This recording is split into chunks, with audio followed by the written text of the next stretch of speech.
আমরা মানবতাকে টুকরা টুকরা করতে চাই না। আমরা ছোট্ট একটি দেশ, বিপুল সংখ্যক মানুষ, এই সবগুলা মানুষ আমরা মিলেমিশে থাকতে চাই, চলতে চাই। এর মাঝেই আমাদের গর্ব, এর মাঝেই আমাদের সৌন্দর্য, এর মাঝেই আমাদের শান্তি নিহত।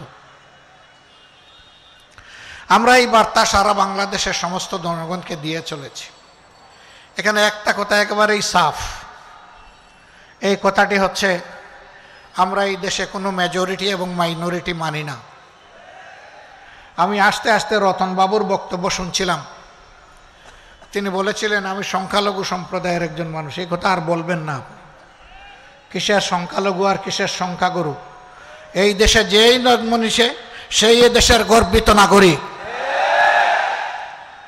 আমরা নাগরিকদেরকে কোনো ভাগ বাটোয়ারা ধর্ম কিংবা দলের ভিত্তিতে করার পক্ষে নয়।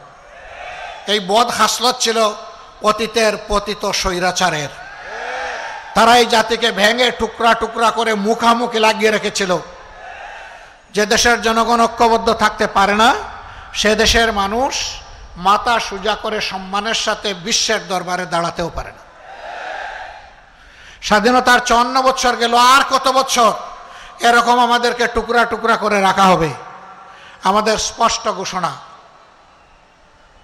আমরা কোনো মেজরিটি এবং মাইনরিটি মানি না। আমরা সবাই মিলে ইউনিটি, একটাই জাতি আমরা। আমাদের পরিচয় আমরা বাংলাদেশি। হ্যাঁ, তারপরে অবশ্যই আমার পরিচয় থাকবে আমি একজন মুসলমান, ইনি একজন হিন্দু, তিনি একজন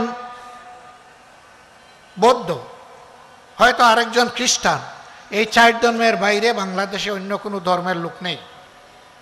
কিছু লোক থাকতে পারে যারা কোনো ধর্মেই বিশ্বাস করেন, তাদেরকে মানুষ এইথিস্ট বা নাস্তিক হিসাবে চিনে।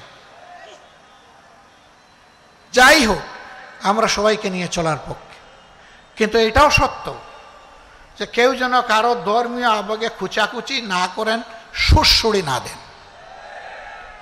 এটা আমরা একেবারেই ঘৃণা করি, পছন্দ করি না।